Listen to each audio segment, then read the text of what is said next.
All right, welcome everyone. It's 3:32. I'll officially call this budget hearing meeting to order. Turn it over to Dr. Gibney Sherman. Don't any guest yet, but I'll turn it over to you, Dr. Gibney Sherman, and listen to your guidance on this. Very good. Thank you, board. This is our first required budget hearing, and we will follow with a board meeting on a different link that I sent both of you again this morning.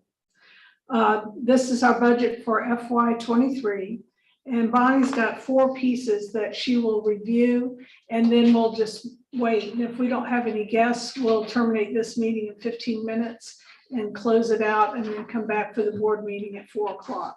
So Bonnie, if you will share your 4 documents. And Sure. We'll go ahead. So the first document is probably the easiest to start with, and that's just the budget narrative. And it starts with the timeline, and we're right in the middle of the timeline with the May 24th hearing, and then the next one on June 20th.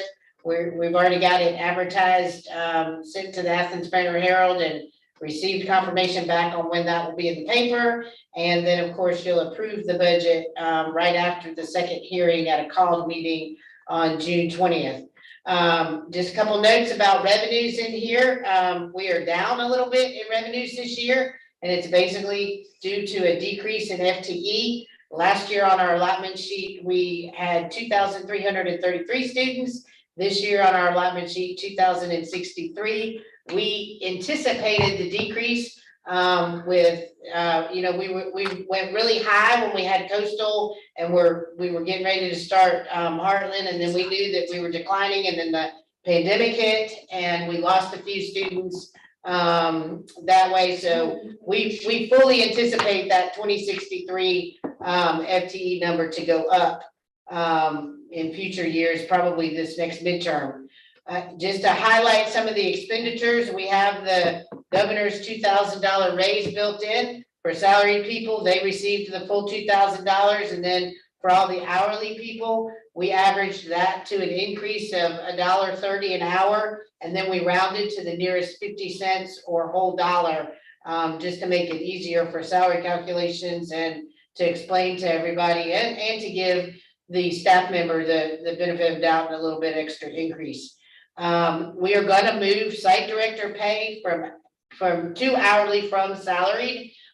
We have a variance in the amount of hours that site directors need to spend each week, and so we feel like that will be more equitable. I really don't think that it's going to be budget neutral, but just a different way for accounting that, and so they will receive different pays. And you can see other things listed. Another big thing is in previous years, Heartland salaries, because we thought Heartland was gonna go, be on their own.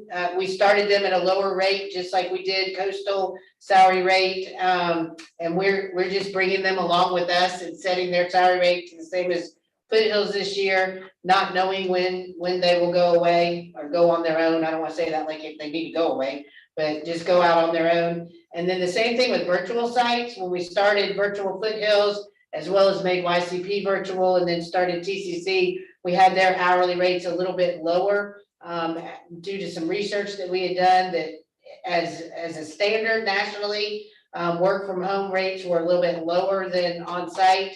But we've gone back, we feel like as we've looked at the work that those people do and what they do in their free time or downtime in Google Meet rooms and things, that their hourly rates just need to be the same. So we built all that in, and you can see some other budget items in there. We're hoping to and have proposed and budgeted for the Barrow site to break up into 2 sites, create another site in Barrow. Right now, Sherry, we're at over 500 students, isn't that correct? And we would really like to keep that at no more than 300, and so we're hoping to break that down into 2 different sites.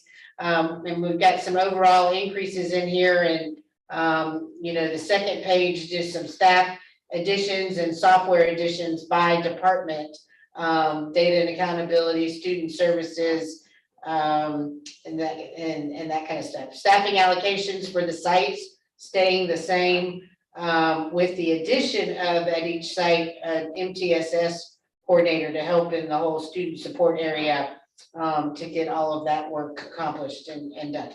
So that's kind of a summary of the budget. Then the second, any questions? Okay, the second page is just the standard by function budget showing the total revenues at 25.863 million, total expenditures balanced at 25.863 million, and then of course the estimated fund balance. And we've got a restricted fund balance that's invested in a First Citizens investment account. And then we're hoping to talk to y'all at the governance team meeting later today, and then vote on in June, investing 10 million in some US Treasury bonds as well, so that we can be good stewards of that fund balance. And then the last attachment, the third attachment is a very detailed workbook. I have to say thank you to Christy. I don't know how I used to do this by myself. She did a tremendous job helping me put this together, and it shows, so the first page is a summary that shows the revenues again, and then shows broken by site, the total costs, and then behind that are your regional office personnel, regional office non-salary, and then each site, a breakdown of the costs and the calculations that make up the budget. It's there for y'all to look through, or if you have any specific questions about it, be glad to answer those. But most of the fields that maybe would have, you'd wonder about, have notes on it or have the calculation out to the side for you to review, but we can answer any questions that you have about that now or later, in between now and formally adopting the budget. And then the final sheet is just the pay rate sheet, very similar to when traditional boards, superintendents and boards approve salary schedules each year. We don't have a lot of salary schedules because everybody has the same pay rate, but you can see the pay rates by position on that fourth document as well. And that's our budget, FY23 budget. And you talked about the advertisement.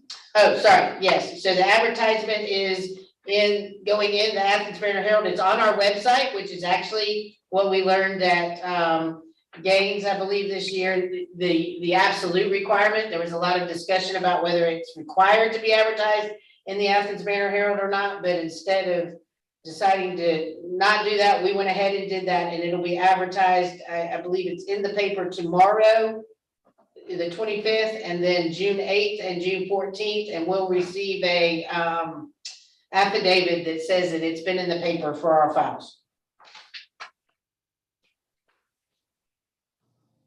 That's what you need to share. Okay, all right, thank you, Bonnie. Nathan, Nathan, did you have any questions, or any other board members? Couple of quick questions, general questions, if now's the time, and we can wait if we need to, Sure. but this is just seems to be us on the call here while we're specifically talking about the budget. If you could bring back up page 1, just a clarification, the site directors are going from salary to hourly. You said budget neutral for that. Does that mean that it sounds like the rationale was the sites are taking different amounts of time? That's understandable based on their different sizes, I guess. Are they all paid still the same? They are. Oh, So even if I'm salaried, it's based on a 20-hour week, I guess. it's actually based on a 15-hour week.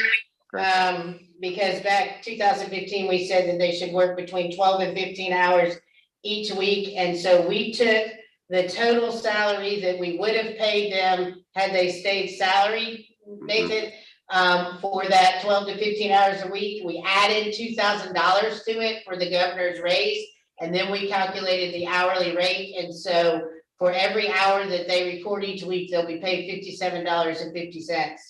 Will they clock in? Will they clock in now? Yes, they still clock, they clock in now.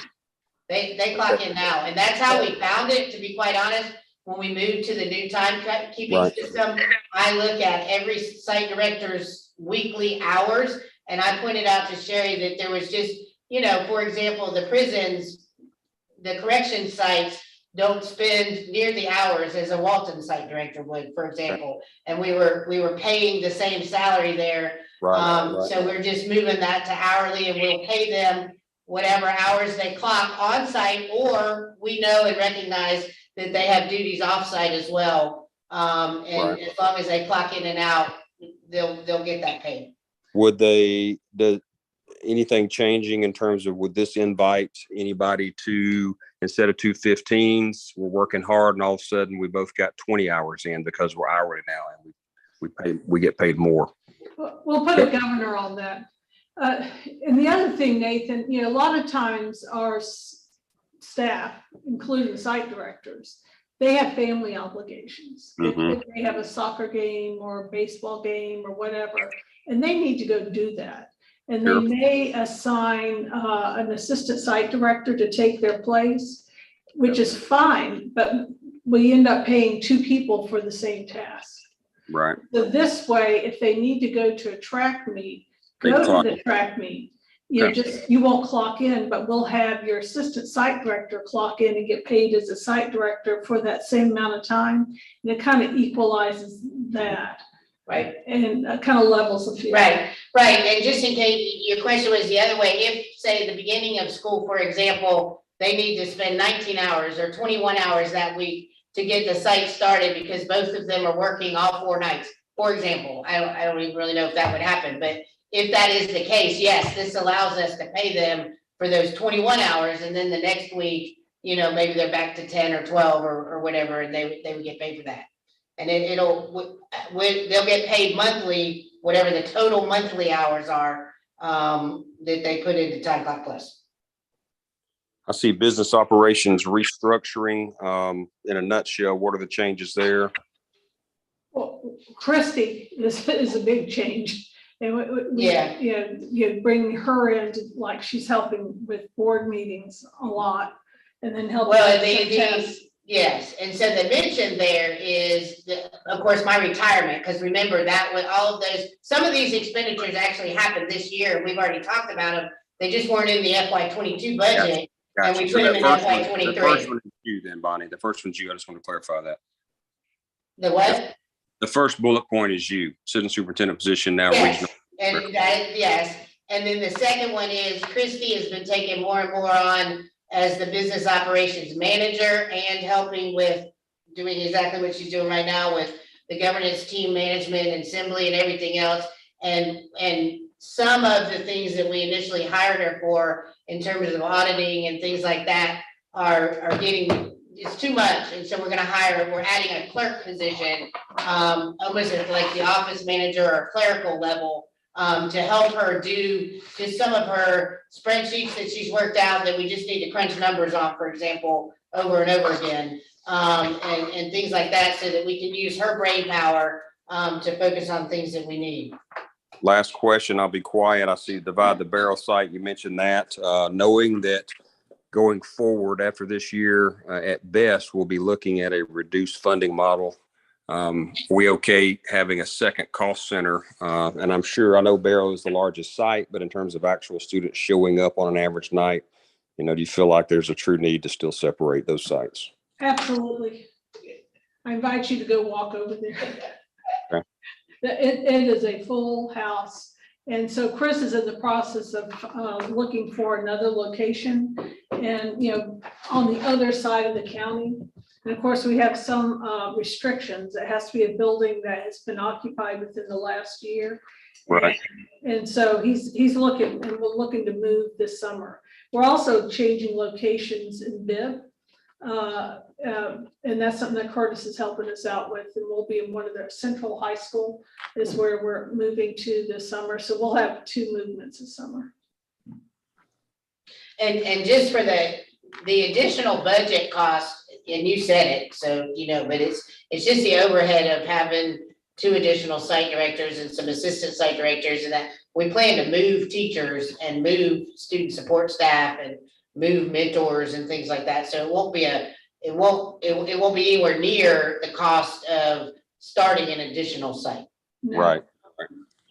And you probably had this up there, guys, and if I missed it, I'm sorry, but overall for our board members on the call and other visitors, the big number, the change in budget next year versus this year, we're changing roughly how much? We actually went up, I gotta look back at last year. I think we went up, Nathan, I'll double check and have that at 4:00. We went up about $900,000, I think, total in expenditures. But our revenues you know, we weren't spending all of our revenues last year. So even Right. though our revenues went down, we're able to stay balanced. Okay. I'll get an exact figure on that. I haven't looked at I've been focused on FY 23. I haven't looked at FY 22. I'll defer to my fellow board members and others that might be on the call. Any other questions?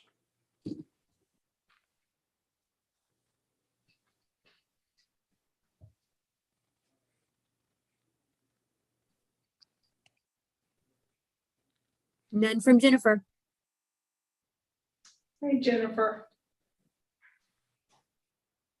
Well, we've got, You covered it very well, Nathan, and Bonnie, thank you for the detailed explanation.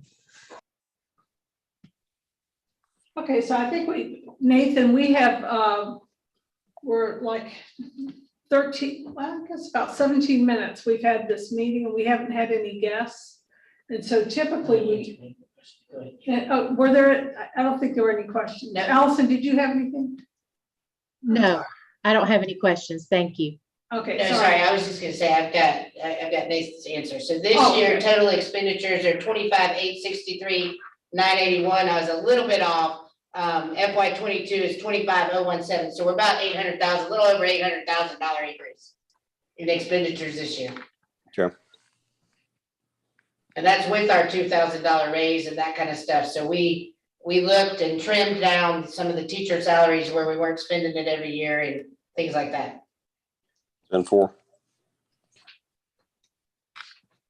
All right, Dr. Gibney Sherman, anything else before we wrap it up? No, sir, I think you can adjourn this meeting and we'll come back in June and have our second budget hearing. But for this budget hearing, we have done our task. Board members, just in case we need it officially, I'll entertain a motion to adjourn this budget hearing. So moved. Second. We have a move and a second. All those in favor of adjourn, please say aye. Aye. Aye. Any opposed? All right, we are adjourned. Thank you, everyone. We'll reconvene in under 10 minutes with our other link for our official